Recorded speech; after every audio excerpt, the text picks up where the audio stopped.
My name is Diane Rutherford. I am 52 years old, and my family spent 30 years believing I was the one who wouldn't amount to anything. That afternoon, standing in front of the review panel, I watched my mother's hand tremble around the application folder she'd just handed me. She didn't recognize the name on the letterhead yet. She would. In about 4 minutes, she would. Welcome back to Quiet Verdict Stories. If stories of quiet strength and calm justice are why you're here, take a second to subscribe and turn on the bell so the next one finds you. I grew up in a brick colonial in Ohio, the older of 2 children. My brother Marcus was born 3 years after me, and from the day he arrived, the whole household rearranged itself around him, the way furniture gets rearranged around a fireplace once someone decides it's the center of the room. I don't say that with bitterness anymore. I say it only because it's simply what happened, and a child learns the shape of a house long before she understands why it was built that way. By the time I was 17, I had a college fund, $42,000, saved dollar by dollar since I was a baby, sitting in a savings account with my own name printed on the statements. I had a partial scholarship to Ohio State lined up as well, for accounting, and a folder in my desk drawer with every acceptance letter tucked inside like something sacred. I had plans, and for the first time in my life, those plans felt like they belonged entirely to me. Then Marcus got accepted into a private art academy in Chicago. Tuition, housing, and supplies came to almost the exact same figure, $42,000. My parents called a family meeting on a Sunday evening in 1994, at the same kitchen table where we ate dinner every night of my childhood. My father cleared his throat, folded his hands, and told me that Marcus's opportunity was once in a lifetime, and that I was resourceful enough to figure something out. My mother didn't even look up from her knitting. "You've always landed on your feet, Diane," she said, needles clicking. "Marcus needs this more than you do." I remember the exact sound the front door made when I walked out into the cold that night, the way the hinge caught halfway and had to be forced.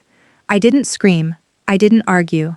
I went up to my room, packed a single duffel bag, and left for my aunt's house in Dayton, 3 days later, taking nothing from that house that wasn't already mine. I worked 2 jobs, one at a diner before sunrise, one filing paperwork at a law office in the evenings, and took night classes for 6 years instead of 4, because that was how long it took to pay for a degree with no help at all. Nobody in my family ever asked how I managed it. Nobody ever called to check if I'd eaten that week, or if the heat was working in my apartment. Nobody ever offered, not once, to help. Marcus, meanwhile, dropped out of the art academy after 18 months, citing creative differences with the faculty. He drifted through 4 different creative ventures over the following 2 decades. A gallery that closed within a year, a design studio that never billed a single client, a documentary project that never left the outline stage. All of them funded, at various points, by my parents remortgaging their home not once, but twice. I built a small accounting practice out of a rented office above a dry cleaner, then a slightly bigger one. Then, 12 years ago, I sold my share of a fintech consultancy I had co-founded with a woman named Renata Hale, and quietly established the Rutherford Hale Foundation, named for the 2 of us, which funds first-generation college students who have been financially abandoned by their own families, the way I once was. I never used my maiden name on anything public-facing. I never mentioned any of it at Thanksgiving. It was mine, and I had learned, the hard way, to keep the things that were mine very close. My parents thought I did what my mother called office work. Marcus called it playing accountant, at every single holiday dinner for 15 straight years, always with a small laugh, always loud enough for the rest of the table to hear. 2 years ago, my father's health started failing, and the twice remortgaged house came due.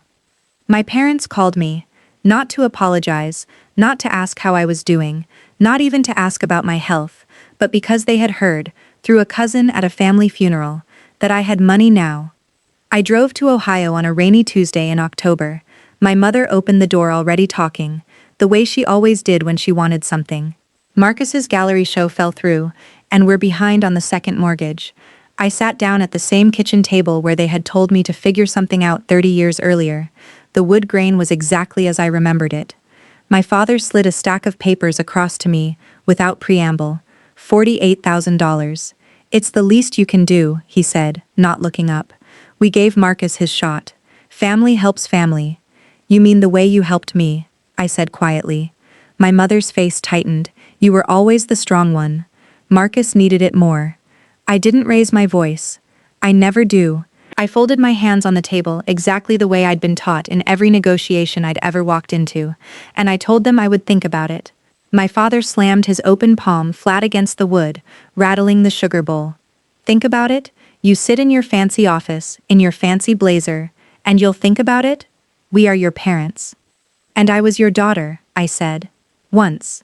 Marcus, 38 now and still living in the finished basement of that same house, came up the stairs at the sound of raised voices, wiping paint from his hands with a rag. You just write checks, because it's the only way anyone will ever spend time with you. I want you to remember that line. Hold on to it. I'll come back to it before this story is over. What none of them knew, standing in that kitchen, was that 11 months earlier, my foundation had quietly acquired the mortgage note on my parents' house through a shell entity, after the original lender sold off a batch of distressed regional loans in a routine portfolio sale. I hadn't gone looking for it. I had simply noticed the address on a servicing report, one ordinary Tuesday morning, recognized the street name before I even registered why it looked familiar. I only knew I wasn't ready to hand it back. I told them I needed to use the bathroom. Instead, I stood alone in the hallway outside it, and with one press against the side button of my watch, I activated the small recorder built into its case, a quiet gift from Renata, years earlier. For difficult client calls, she'd said with a wink. 3 short vibrations against my wrist confirmed it was running. I straightened my blazer, walked back into that kitchen, and let them keep talking. For the next 40 minutes, I listened. My mother reminded me that Marcus was sensitive, and that I was built different, as if that explained 30 years of arithmetic.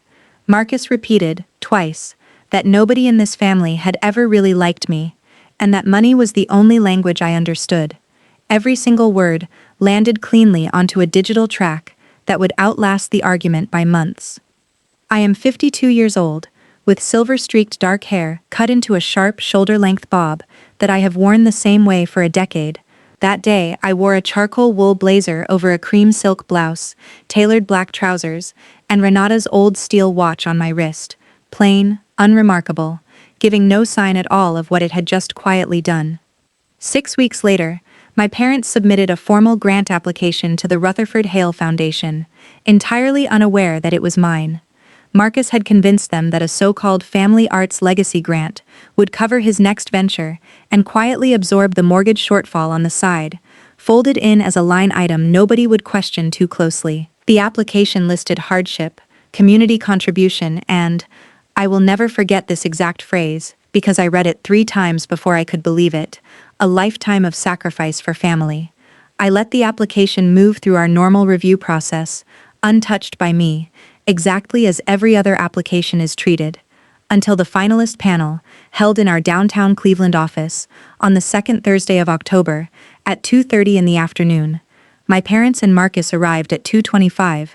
My mother's folder trembled visibly in her hand the moment she saw my nameplate.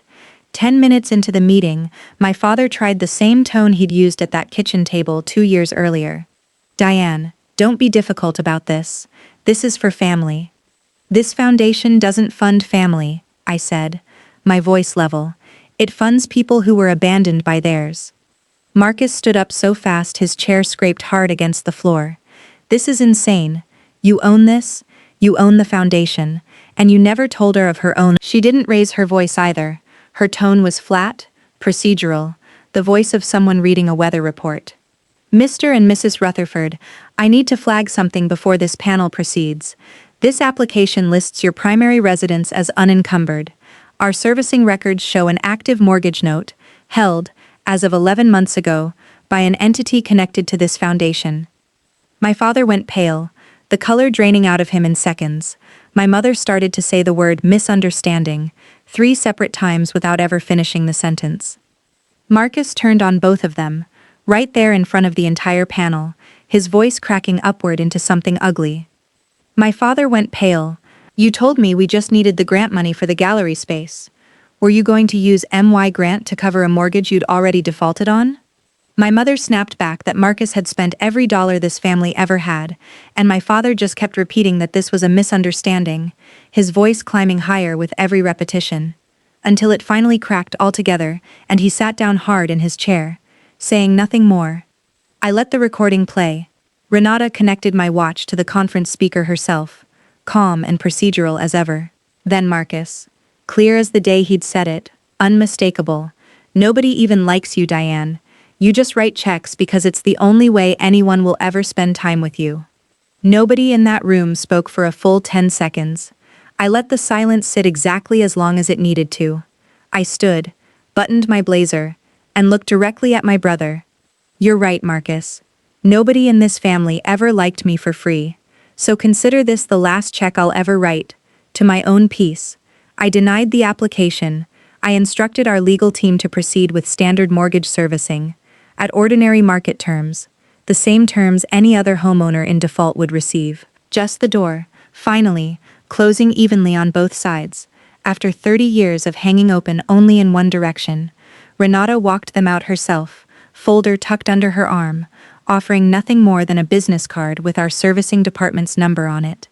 My mother tried, once more, in the hallway, to catch my eye and say something about family being family, no matter what. I simply nodded, the way you nod at a stranger on the street, and let the elevator doors close between us. I didn't feel triumphant. I want to be honest about that, because these stories can make it sound like the moment is a fireworks show. It felt more like setting down something heavy I'd been carrying since I was 17 years old, in a duffel bag, walking out into the cold. My shoulders dropped an inch I hadn't realized was possible. That was all. That was enough.